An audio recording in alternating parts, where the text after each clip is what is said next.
What's going on, everybody? It is your man, Cleveland Terry, and today I want to go back to a video that I did a little while ago, a few months ago. You may not remember it, but if you don't, it sounded a little like this. Stop playing whole song. Now, as I said before, a lot of people took the video and they went in and tried to use some of these things. A lot of people had very positive results, and some, for whatever reason, had negative results. So let's talk a little bit about rules.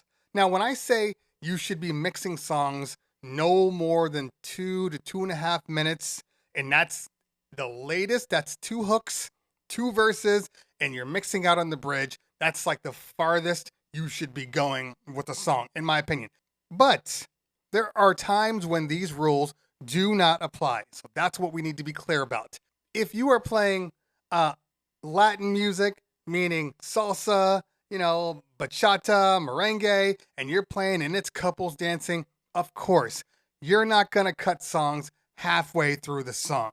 If you are playing big room EDM where there are drops and breakdowns, of course, you're probably not going to mix out unless, which is now becoming very popular, people will mix on the drop with another huge hit. So that's essentially mixing fast. And I'm not talking about the holiday cookout with Big Mama and you're playing Before I Let Go and you cut the song halfway through it. That's just dumb. I would never tell anybody to do that. I would never tell you to cut a line dance halfway into the song. That's just dumb. So your mileage may vary with particular songs.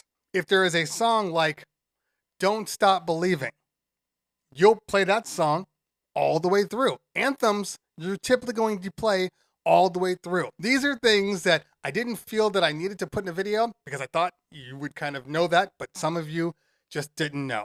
Okay, it happens. Now, some of you decided to voice your opinion on the comments. Some of you decided to just make a whole new video about it, and I am fine with that. You want to make a diss track? Cool.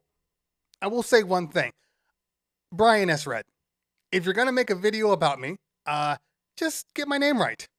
I'm not some guy that showed up in your feed. The name is Cleveland Terry. First name Cleveland, middle name Terry. That is actually my real name. That's all I'm asking. That's all I'm asking. Now, as I've been replying to the comments, I've been noticing a pattern. And the pattern is interesting. And I think I've kind of settled upon what the issue is. Music and DJing has ebbs and flows, and it's like a wave. And as you're DJing, you're going to find spots where you want to stay in music longer, and you're going to find spots where you want to get out as quickly as possible. But I can tell you, on average, 2 verses, 2 choruses, and people are ready to move out of that song. Now, some people have said, you can't do that. If you do that, you're going to piss people off, and they're going to get mad at you. Okay, let's talk about that a little bit. While I understand what you're saying, I do, and it makes perfect sense. I think one of the issues that a lot of DJs may be facing out there is they don't play the part that people want to hear, and they mix out of the song for a worse song. As you're DJing, you're going up steps. So every song should be taking you to a higher level and a higher level and a higher level. So if you are here going up and then you cut a song early and you take them here, people are going to react the way they feel. Like, what the hell are you doing? You are never playing for one person. You are playing for a mob. That crowd on the dance floor is a mob. And if you are concerned with that one person that was angry at you because you cut their song short, but the other 200 people in the audience are raging, that's not what being a DJ is about. Your job as a DJ is to rock a party, not rock a person. Now, of course, if you cut a song before the hotness comes on, that's on you. If you haven't set up your cue points, and I have a cue point video that you can watch to kind of see how I set up my cue points. If you don't have cue points set up to jump to the biggie part, whatever it is, if you don't have those cue points set up, that's on you. And if you don't know your music to know that I should be jumping to this part, That's on you. You gotta know your music. You gotta know what parts to play, and then you will get less resistance from crowds when you are flying through stuff. If I'm dropping Scenario, and I know that it's an older song, but I think a lot of the DJs out there are more concerned with the older songs they're playing and not with the newer songs. It seems like the general consensus is newer songs you can fly through, but you can't fly through older songs. Like, that's the rule. And I disagree. When I'm playing like a Scenario, I don't play the entire scenario. I know people are waiting for Buster's verse. I have a cue point set up for that part. Now, sometimes I play it all the way through. It's the same thing as needle dropping. Like, if I just drop the Buster verse, if I just drop a Jay-Z verse right after a beat, people aren't going to say, hey man, why didn't you play the beginning of the song? They're going to be like, oh, okay, I see what he did there. That's dope. That's like if you're doing wordplay and you wordplay into another track. People aren't going to say, I really wish you would have played the beginning of that song. Now, I'm going to say something that I know is going to bump up my comments. I think I know why people are so reluctant to cut songs early.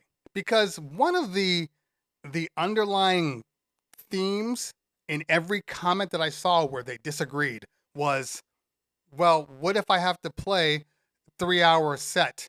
What if I have to play for 4 hours?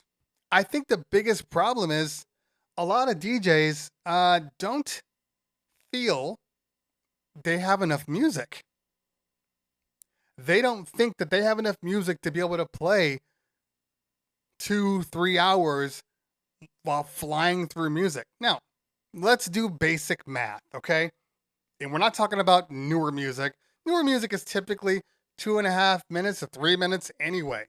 And it's all trash, so you can fly through it. But a lot of the older music, you're talking 4 minutes, 5 minutes, sometimes even longer.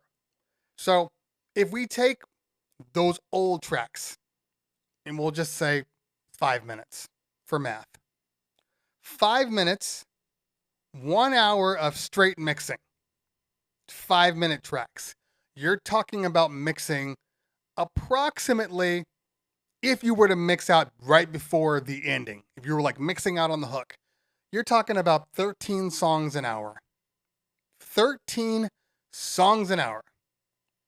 So you're DJing for 4 hours. What is that? 13, 26, was that 52 songs? 52 songs for the whole party. 13 songs for 1 hour. If this is the way you are DJing on the consistent, on the regular, I just don't feel that you're bringing enough to the DJ table. The mix is not that difficult. You mix in, and then what are you doing after that? What are you doing for the 4.5 minutes that is left in that song? I'm curious. Leave it in the comments. I'm curious. Are you dancing or are you DJing? Are you dropping, at least at a minimum, dropping new beats on top of that old music? Are you giving it some change? Are you adding your pizzazz? What are you doing to the music that is actually helping? What are you doing to the music that is making you qualified to be there? Because I'm just saying, 13 songs in an hour, and you're only mixing at the end of songs, that's iTunes auto mix right there. Sorry, because all we're talking about now is your ability to curate. You're not really DJing, you're curating. And that's iTunes playlist. I believe that some people, are lazy and they've gotten away with just playing this way, so they're going to play that way. That's the first one. B, I believe that some DJs don't have enough music to play. They're used to playing a certain way, and if they have to speed up their process, they're concerned that the bangers that they need to play, later in the evening, they're not going to have those songs because they played everything early, and now they're concerned, they're worried that they're not going to have enough music. And I think that is probably the number one reason. People may not admit it, but that's the number one reason why people don't play songs faster. They're concerned that they're not going to have enough music. It's the same reason that people hold on to bangers till the end of the night. Instead of playing some hot stuff midway through, they're concerned, oh my God, if I play all this hot stuff, I'm not going to have anything at the end. And then what am I going to play? This is an issue with musical knowledge. This is an issue with your research, because I can tell you this. There is not one genre out there that you can't play for a couple of hours without having issues, especially if you're doing open format. You mean to tell me an open format party, there isn't enough classic rock, 60s, 70s, 80s, 50s, new stuff? There isn't enough classic rock to be able to fill in that hour or two? And then you have your regular pop, and then you have your disco, and then you have your 80s music, and then you have just current music. You mean to tell me that there isn't enough music for you to be able to play a little faster? I think it's because some DJs don't know what the hits are. And more importantly, they know what the hits are, but they don't know about the side hits.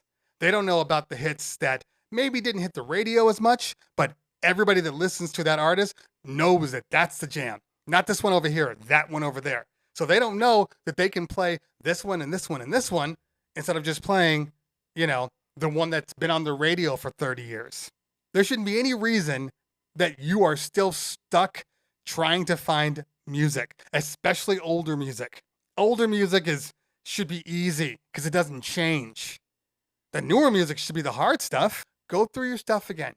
I know you had all 2020 to do it. There shouldn't be any reason that you are still stuck trying to find music. I also don't feel that a lot of DJs out there, especially the one-mans, are able to see other DJs work. As you continue to be successful in your DJ company and career, you need to see what everybody else is doing. You don't want to get stuck in a rut where you're still doing the same thing for the last 30 years and people are like, I don't want that old DJ. You can age gracefully and still be banging out parties. And the way I do that is I keep practicing first off, and I watch my other DJs. I see how they're mixing. I see how the new school of DJs are. Hop on Twitch. See how the DJs are spinning. There's so many ways to improve your skill sets nowadays. There's so much access out there, and we just all need to do a better job of accessing. All right, guys, if you found this here useful, hit that like button. If you found it really useful, hit that subscribe button. Make sure you follow me on the Instagrams and the Twitters. Get on my Discord because that's where we're talking about all things Cleveland Terry. Guys, girls, always a pleasure. If I don't talk to you later, we'll talk soon. Peace.